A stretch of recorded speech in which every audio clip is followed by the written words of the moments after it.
Selamat siang Pak Ayek dan teman-teman. Kelompok kami akan menjelaskan tentang identifikasi keluhan tamu hotel. Saya Albert Simeon. Saya Susana Pristika Delima. Saya Daniel Emerson Hukom. Saya Denis Benanuarsa.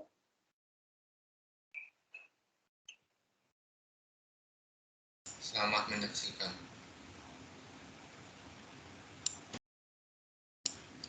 Apa itu identifikasi? Identifikasi merupakan salah satu bentuk interaksi sosial yang ada di dalam masyarakat. Secara umum, identifikasi merupakan suatu kecenderungan dalam diri seseorang untuk menjadi sama dengan orang lain. Identifikasi merupakan suatu bentuk dari imitasi dan sugesti dalam diri seseorang, hanya saja memiliki perbedaan, yakni identifikasi memiliki pengaruh yang cukup kuat. Untuk istilah identifikasi ini memiliki pengaruh yang cukup kuat. Untuk istilah identifikasi ini memiliki 3 arti secara definisi, diantaranya ada sebagai berikut. Tanda pengenal diri atau bukti diri, penentu atau penetapan identitas seseorang, benda, dan lain sebagainya. Psikologis, yakni suatu proses yang terjadi karena psikologi yang terjadi pada diri seseorang. Hal tersebut terjadi karena secara tidak sadar dirinya telah membayangkan dirinya menjadi orang lain, yakni selalu membayangkan dirinya menjadi orang lain, yakni orang yang ia kagumi. Bentuk-bentuk identifikasi kelas merupakan bentuk identifikasi yang terjadi pada kelas sosial tertentu. Identifikasi defensif pada identifikasi yang timbul karena adanya suatu perasaan takut. Identifikasi perkembangan adalah identifikasi hasil dari hubungan yang positif dengan pihak lain, di mana pihak tersebut bisa mengadakan identifikasi yang pada mulanya akan bergantung pada pihak lain. Identifikasi etnik adalah bentuk identifikasi yang terjadi pada suatu kelompok etnis tertentu. Selanjutnya akan dilanjutkan oleh Delima.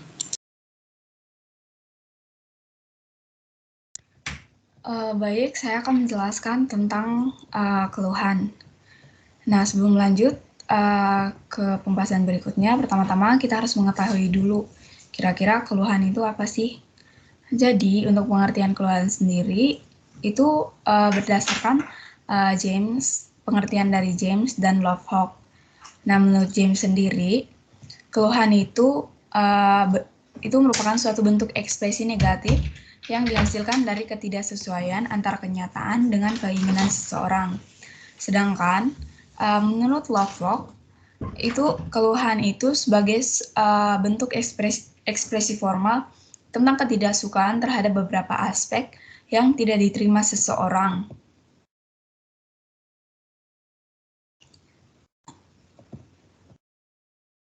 Yang berikut, ada beberapa tipe keluhan nih yang dihadapi tamu yang tamu sampaikan pada saat menginap di sebuah hotel, dan ada beberapa cara nih dalam menangani keluhan. Yang pertama, itu pada saat tamu check-in, kamar yang dipesan tidak sesuai dengan yang dipesan sebelumnya, yaitu misal pada saat sebelumnya dia itu memesan 2 kamar connecting, namun pada saat check-in yang diberikan itu cuma 2 kamar yang berhadapan, dan keluhan tamu tidak ditangkapi dengan baik oleh manajer.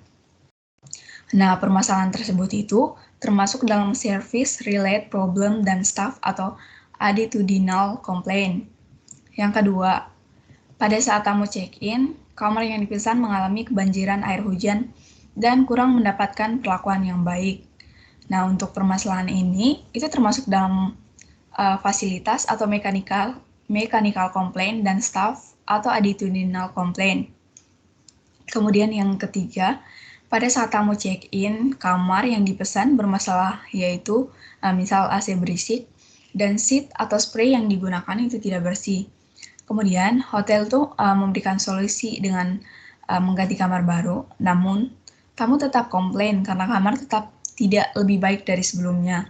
Nah, untuk permasalahan ini sendiri, itu termasuk dalam service-related problem, staff atau attitudinal, dan fasilitas atau mechanical complaint.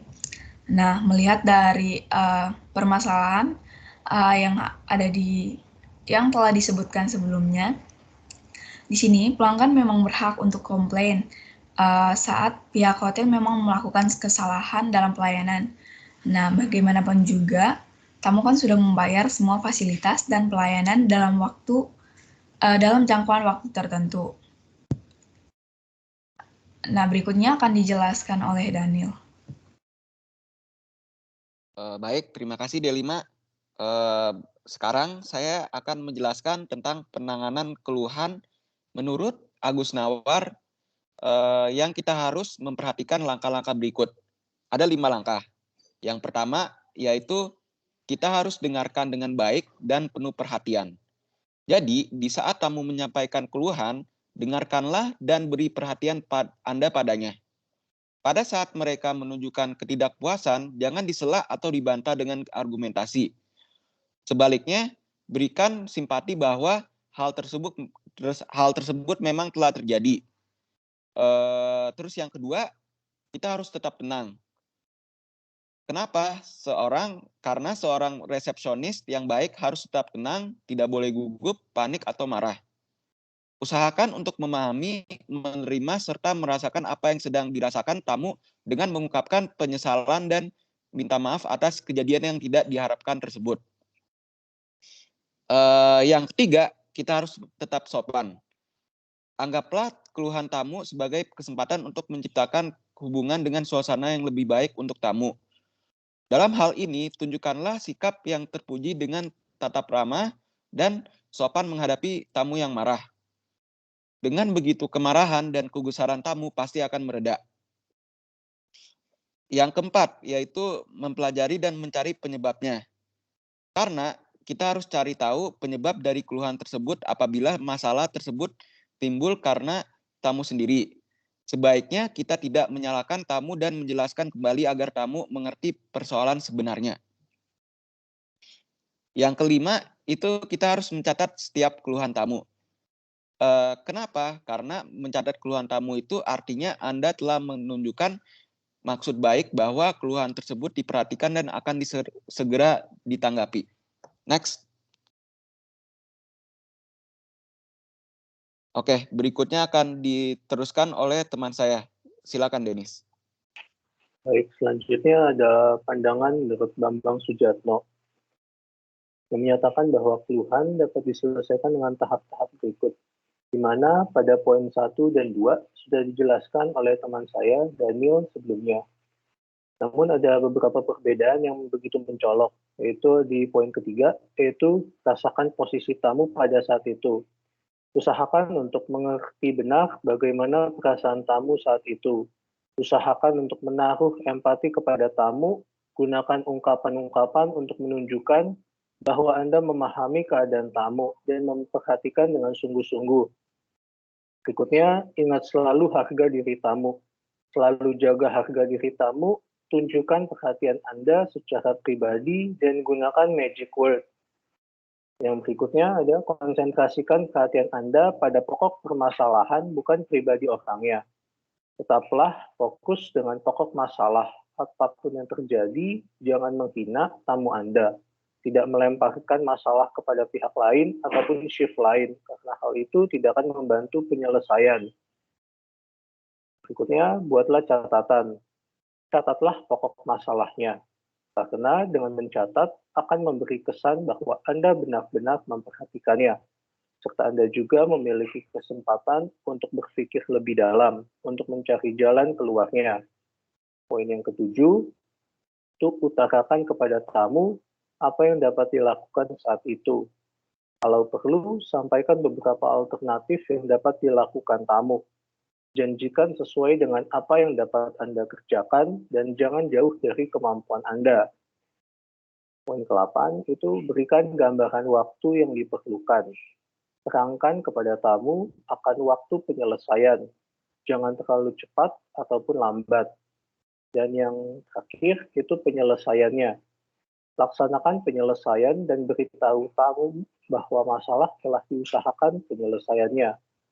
Ucapkan terima kasih kepada tamu atas kritik dan keluhan tersebut, termasuk memberi kesempatan untuk memperbaikinya. Laporkan semua itu termasuk bagaimana penyelesaiannya kepada atasan Anda. Next.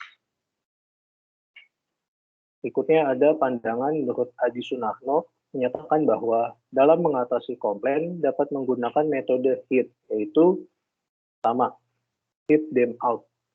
Mendengarkan dengan seksama apa yang dikeluhkan, tamu. Jangan menanggapinya dengan emosi, meskipun sikap tamu menyakitkan dan menyinggung perasaan. Yang kedua, empathize. Menunjukkan rasa empati kepada tamu. Ikut merasakan apa yang dirasakan oleh tamu dan kemudian berusaha mencarikan solusinya. Kalimat yang dapat menegaskan rasa empati kepada tamu, misalnya, I understand how do you feel. If I were you, I will be upset. Yang ketiga, itu apologize. Meminta maaf kepada tamu. Dalam menangani tamu dan keluhannya, tidak ada yang harus disalahkan. Pada prinsipnya, staf meminta maaf karena telah membuat tamu merasa tidak nyaman. Sorry for the inconvenience. Kalimat ini mengandung kata netral. Tidak ada yang dikorbankan apalagi menyalahkan orang lain. Yang keempat, taking proper action and follow up. Yang berikutnya akan dijelaskan oleh D5. Nah, tadi sebelumnya kita telah mempelajari gimana sih cara menangani keluhan tamu jika tamu itu masih stay nih di tempat penginapan. Nah, berikut saya akan membagikan tips menurut Adi Sunarno, itu menerangkan cara menangani komplain lewat surat, email, dan fax. Yang pertama itu, surat tamu harus segera dijawab apapun isinya. Biasanya surat dibalas oleh orang yang memiliki kedudukan tinggi seperti front office manager, rooms division manager, executive assistant manager, atau general manager. Kemudian yang kedua, isi surat harus positif, yang dimulai dengan ucapan terima kasih karena tamu telah berkenan menginap dan memberikan komentar, masukan, serta komplain. Lalu, jawaban atas komplain itu harus spesifik, satu persatu dan secara rinci. Lalu, jika hotel menindaklanjuti dengan perbaikan, maka harus disebutkan juga apa. Lalu, surat balasan harus dikirimkan segera untuk memberi kesan sincer. Nah, sekian presentasi dari kelompok kami. Kami berharap teman-teman bisa mempelajari sesuatu yang baru dari video ini. Terima kasih.